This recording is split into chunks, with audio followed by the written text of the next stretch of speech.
Hey everyone, let's take a quick look at what's really going on in the Bitcoin market right now because today hits different.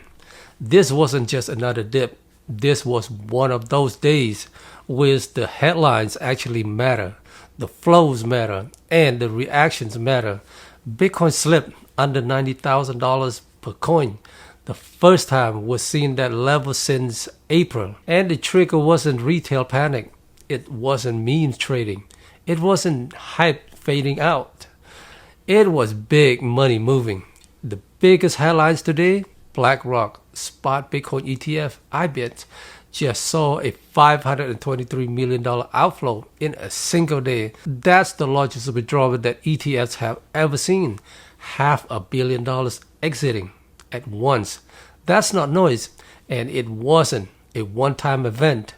From late October to mid-November, Bitcoin's ETFs as a group saw around $1.6 billion in redemptions. Then we got another day with $447 million pulled out. That's over $2 billion leaving ETFs in just a couple of weeks. So yes, when you see Bitcoins fall from $126,000 down into the high 80s, this isn't random volatility. This is what it looks like when institutions step back temporarily. Meanwhile, the entire crypto market lost $1.1 trillion in values in just 41 days. That pressure, that fear, and that's exactly why sentiment feel like it just collapsed. But here's the part I want to blend into this story, and I want you to hear me clearly. This dip where we're seeing, it doesn't change Bitcoin long-term story at all. If anything, it creates better entry points. Technical indicators, oversold signal. Long-term holders, accumulating. Fewer coins on exchanges. That's the stuff you normally see nearest the bottom of the cycle. And honestly, I wish more investors really understood what's happening right now. It's a sad day when I see people panic just because the Bitcoin price dips. I want you to let this sink in deep into your subconscious mind. This is the accumulation phase. The exact dollar price today doesn't matter. What matters are the satoshis you quietly stack.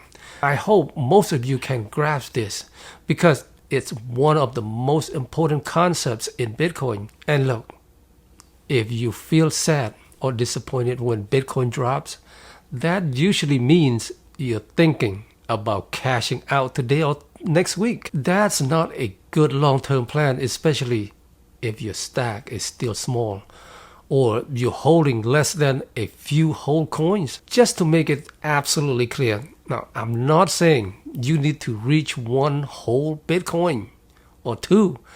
I never say that. What I mean is get as much as you realistically can.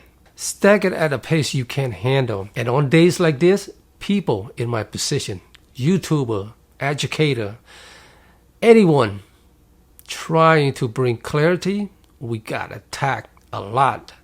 Not because we're wrong, but because fear makes people emotional. Some are frustrated, some are scared, some are overwhelmed. Even when we explain the truth, even we show the data, not everyone wants to accept it in this moment. What they don't realize is that channels like mine spend enormous amounts of time researching this stuff so other people don't feel lost.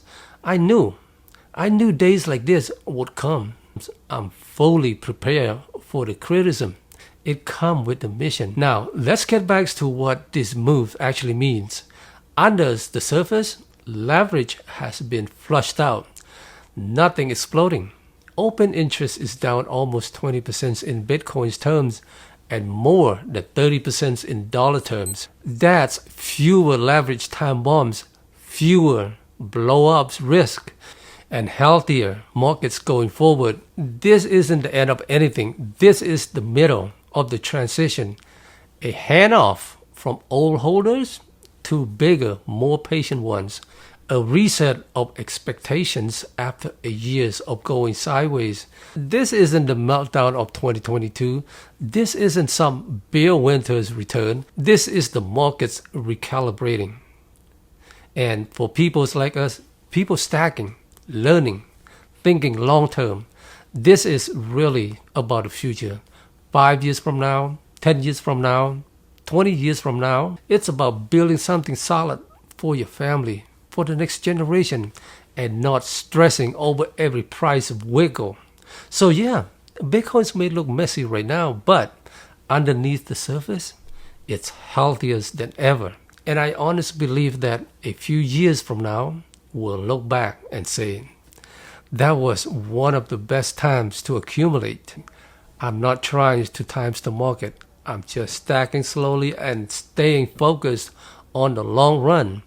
And if you're watching this right now, take a moment to breathe and really let all this sink in. If this brought you values, if this gives you clarity or helps you see the bigger picture, hit the subscribe button if you haven't done so. Press the like button, drop a comment, and share this with someone who needs to hear it. This channel is here to help you stay grounded, stay focused, and stay early. And don't forget to hold it tight and stack it right. Take care, my friend.